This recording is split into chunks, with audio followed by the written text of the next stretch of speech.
नमस्कार दोस्तों। फाइनली हमारे एक्सटर्नल अफेयर मिनिस्टर चाइना की विजिट पे जाने वाले हैं इन 5 इयर्स, क्योंकि 2020 गलवान वैली इंसिडेंट के बाद दोनों देशों के रिलेशंस काफी खराब हो गए थे। इवन डिप्लोमेटिक रिलेशंस भी होल्ड पे थे। किसी भी प्रकार की टॉप लेवल की बाइलेटरल मीटिंग नहीं हो पा रही थी। लेकिन अब धीरे धीरे इंडिया एंड चाइना इंगेज कर रहे हैं, और जिसकी शुरुआत चाइना की तरफ से देखने को मिली थी। रिसेंटली चाइना ने यह भी कहा था, dragon and elephant can dance together and we want to normalise the relations with India, we want to trade with India. यदि चाइना भारत के साथ अपने संबंधों को नॉर्मलाइज करना चाहता है, भले ही उसके पीछे चाइना का कोई भी इंटरेस्ट या इंटेंशन क्यों न हो, इंडिया को भी कहीं ना कहीं समय के अनुसार बदलते समीकरणों और सिचुएशन को भांपते हुए स्टैंड लेना होगा। इसीलिए एससीओ जैसे समिट्स के माध्यम से हमने चाइना के साथ इंगेज करना शुरू किया। इवन बड़े बड़े इंटरनेशनल फोरम्स के साइडलाइन में भी चाइना के साथ बायलेटरल टॉक्स को होल्ड किया जा रहा है। एंड एस जयशंकर साहब की ये चाइना विजिट अपने आप में इसीलिए सिग्निफिकेंट हो जाती है क्योंकि फॉरेन मिनिस्टर्स की मीटिंग्स 5 सालों में पहली बार होने जा रही है गलवान वैली इंसिडेंट के बाद। अब आपको बता दूं, डॉक्टर एस जयशंकर चाइना जाएंगे सबसे पहले एससीओ समिट को अटेंड करने। हालांकि आपको बताऊं, एससीओ समिट को अटेंड करने से पहले ही दोनों काउंटर पार्ट्स की बाइलेटरल मीटिंग्स को रखा जा रहा है। S Jaishankar to visit China to attend Shanghai cooperation organisation foreign ministers meeting. So FM की जो मीटिंग्स है उसमें पार्टिसिपेट करने ये तियानजिन जाएंगे, चाइना के जिस शहर में एससीओ को होस्ट किया जा रहा है। लेकिन उससे पहले ये बीजिंग जाएंगे, जो कि कैपिटल है चाइना की, और वहीं पे इस एससीओ के साइडलाइन में दोनों काउंटर पार्ट्स की जो है मीटिंग होने वाली है। बताया जा रहा है कि ये 14 जुलाई को जो है संभव हो सकता है। EAMS Jaishankar likely to visit China first time in 5 years.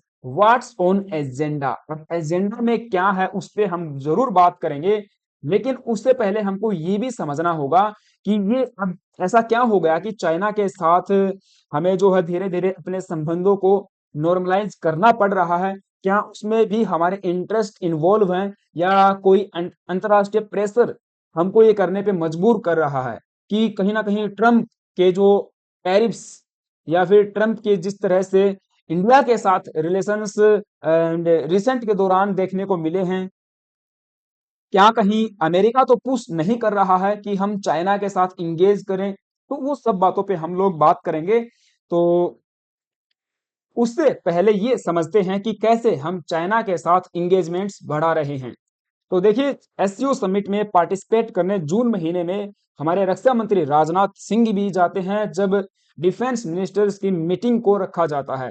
Chinese defence minister meets Rajnath Singh at SCO summit. लेकिन इस दौरान एक बहुत बड़ी डेवलपमेंट ये सामने आती है कि हमने ज्वाइंट डिक्लेरेशन को साइन नहीं होने दिया, या कहें कि हमने साइन नहीं किया, क्योंकि उस समिट में या उस समिट के ज्वाइंट डिक्लेरेशन में पहलगाम टेरर अटैक को मेंशन नहीं किया गया था, जो कहीं ना कहीं इंडिया के लिए एक कूटनीतिक हार के रूप में कंसीडर किया जा सकता था यदि ये स्टेटमेंट पास हो जाता। लेकिन रक्षा मंत्री राजनाथ सिंह जी ने इसे साइन करने से मना कर दिया और कहा कि यदि पहलगाम टेरर अटैक का इसमें मेंशन नहीं होगा, बलूचिस्तान का मेंशन किया जा रहा है, लेकिन पहलगाम टेरर अटैक को आप छोड़ रहे हो, तो इंडिया इसको साइन नहीं करेगा। हालांकि उसके कुछ दिन बाद ही हमने देखा कि ब्रिक्स लीडर्स का जो समिट हुआ था उसमें हम चाइना को कन्विंस कर पाए कि पहलगाम टेरर अटैक को आप यहाँ पे मेंशन करोगे और उसको कंडेम करोगे। तो ब्रिक्स लीडर्स ने इस चीज को कंडेम किया था, पहलगाम टेरर अटैक को, एंड रीअफर्म किया था कमिटमेंट टू फाइट टेररिज्म। तो कहीं ना कहीं ये चीज समझने की आवश्यकता है कि जो एससीओ में नहीं हो पाया वो ब्रिक्स में हमने कर दिखाया। उसके बाद ये हमारी रिस्पॉन्सिबिलिटी बनती है कि जो नैरेटिव पाकिस्तान की तरफ से फैलाया जा रहा है उसको काउंटर करके चलना है। इसी तरह से इंटरनेशनल फोरम्स में पाकिस्तान चाइना को साथ लेके ज्वाइंटली कंडेम करवाना है पहलगाम जैसे टेरर अटैक्स को, और यही हमारी जो है डिप्लोमेटिक जीत होगी। अब आपको बताऊं, राजनाथ सिंह की मीटिंग्स से पहले उनके लिए रूम तैयार करने गए थे हमारे एनएस से अजित डोभाल जी। इन्होंने भी चाइनीज फॉरेन मिनिस्टर वांग यी से मुलाकात की थी। ज्वाइंट इनकी मीटिंग्स हुई थी, बायलैटरल मीटिंग्स हुई थी और एससीओ समिट में ही ये पार्टिसिपेट करने गए थे। और इस तरह से हम देख पा रहे थे कि टॉप लेवल की डिप्लोमेटिक विजिट्स चाइना में हो रही हैं। नौ अब हुआ ये कि मार्च महीने में जब डोनाल्ड ट्रंप इंडिया और चाइना के ऊपर टैरिफ्स इंपोज करने की जो है धमकियां दे रहे थे, थ्रेटन कर रहे थे कि रेसिप्रोकल टैरिफ्स को इंपोज किया जाएगा अप्रैल 2 से, उस दौरान मार्च में ये खबर सामने आती है जो चाइनीज मीडिया है, south China morning post and global times, ये कहते हैं कि ड्रैगन एलिफेंट रीसेट कर सकते हैं अपने संबंधों को एंड एक साथ डांस कर सकते हैं। Dragon and elephant should dance together. China pats PM Modi for positive outlook on ties। क्योंकि पीएम मोदी जी की जो शी जिनपिंग से मुलाकात हुई थी रसिया में, तो उस चीज को इन्होंने पॉजिटिवली जो है लिया था और ये कहा था कि आने वाले समय में पीएम मोदी भी चाइना में जा सकते हैं, शी जिनपिंग भारत आ सकते हैं। और जो पॉजिटिव आउटलुक है दोनों देशों के संबंधों के बीच में, उस चीज को इन्होंने सराहना करते हुए कहा कि दोनों देश, दोनों means dragon and elephant, India and China को एक साथ डांस करना चाहिए, एक साथ आना चाहिए। ट्रंप के जो टैरिफ्स लगाए जा रहे हैं, जो टैरिफ वार यूएस के साथ में शुरू होने वाला है, उसको काउंटर करने के लिए, हालांकि उस समय जो एक ग्रुप बनाने के लिए चाइना ने पुश किया था कि रसिया के साथ मिलकर हम एक ग्रुप बना सकते हैं, एक ट्रायोका टाइप कुछ बना सकते हैं, तो उसमें इंडिया ने मना कर दिया था कि हम ऐसा कुछ भी नहीं करने वाले, हम अपने लेवल पे यूएस के साथ में किसी ट्रेड डील में इंगेज होना चाहते हैं, न कि कोई एक अपोजिट ग्रुप बना के ट्रेड वार में फंसना चाहते हैं। सबसे पहला पॉइंट यहाँ पे ये कंसिडर किया जा सकता है कि यूएस और चाइना के बीच में जो ट्रेड वार शुरू हो चुका है या शुरू होने वाला है, वो एक सबसे बड़ा फ्लैश पॉइंट है चाइना का इंडिया के साथ इंगेजमेंट्स बढ़ाने का और अपने जो संबंधों को रीसेट करने का। क्योंकि गलवान वैली एक इतना बड़ा इंसिडेंट था, 1962 वाले हमारे जो रिलेशंस थे उस लेवल पे पहुंच गए थे, बहुत बहुत ज्यादा हम कहेंगे कि बुरे हालात दोनों देशों के बीच में बने हुए थे। तो ऐसे में चेंज होती जियोपॉलिटिकल इक्वेशन दोनों देशों को एक साथ लेके आ रही हैं। अभी ये मार्च महीने की न्यूज आपको मैं दिखा रहा हूं क्योंकि पीछे थोड़ा सा टाइमलाइन के ऊपर ध्यान देना आवश्यक होता है। और ये 2 अप्रैल को टैरिफ लगाने वाले थे, इन्होंने कहा रेसिप्रोकल टैरिफ्स हम लोग इंपोज करने वाले हैं। अभी रिसेंटली भी ट्रंप ने ये कहा है कि जो देश रसिया के साथ व्यापार करेगा, रशियन ऑयल को परचेज करेगा, उसके ऊपर 500% टैरिफ्स को इंपोज किया जाएगा। इसमें इंडिया और चाइना टॉप लिस्ट में शामिल है, क्योंकि हम तो चाइना रसिया के साथ जो है ऑयल ट्रेड भी करते हैं, नेचुरल गैस भी यहाँ से मंगवाते हैं। हमारा जो भी क्रूड ऑयल है वो आप देखोगे मोस्टली रसिया से आ रहा है। You know, for the time being Russia is the largest petroleum products exporter to India. तो ऐसे में ट्रंप का कहना है कि जो रसिया के साथ ट्रेड करेगा उसके ऊपर टैरिफ्स को इंपोज किया जाएगा 500%। द बिग ब्यूटीफुल बिल, ये इनका सपना है टैरिफ्स इंपोज करना। तो एक रीजन हम यहाँ पे ये कंसिडर कर सकते हैं। दूसरा, ऑपरेशन सिंदूर के बाद काफी सारी चीजें चेंज हुई हैं। इंडिया अपने आप को एक डिप्लोमेटिक क्रॉस रोड पे खड़ा हुआ पा रहा है। जिस तरह से ऑपरेशन सिंदूर के दौरान इंफॉर्मेशन वारफेयर एंड जो नैरेटिव वारफेयर था उसमें हम पिछड़ रहे थे या पिछड़ चुके हैं,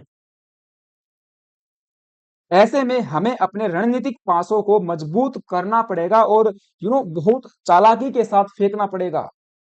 भले ही चाइना के साथ इंगेज करके ट्रेड करके कैसे भी करके हमको पाकिस्तान को एक्सपोज करना है। पाकिस्तान जिस तरह से टेररिज्म को स्पॉन्सर कर रहा है उस चीज को जो है दुनिया के सामने लेके आना है। इवन अब देखिए चाइना, अब ये एक अल्टीमेट एग्जांपल है।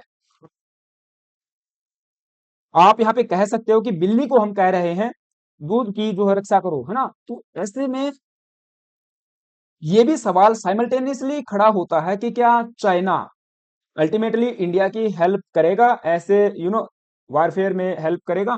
क्योंकि चाइना ने ही ऑपरेशन सिंदूर के दौरान अपना एक फोकस टाइप क्रिएट किया था, पाकिस्तान के लिए एक रूम क्रिएट किया था ताकि इंफॉर्मेशन वारफेयर यहाँ पे फैलाई जाए, नैरेटिव फेक नैरेटिव यहाँ पे फैलाया जाए राफेल को लेकर एंड इंडियन एसेट्स के लॉस को लेकर।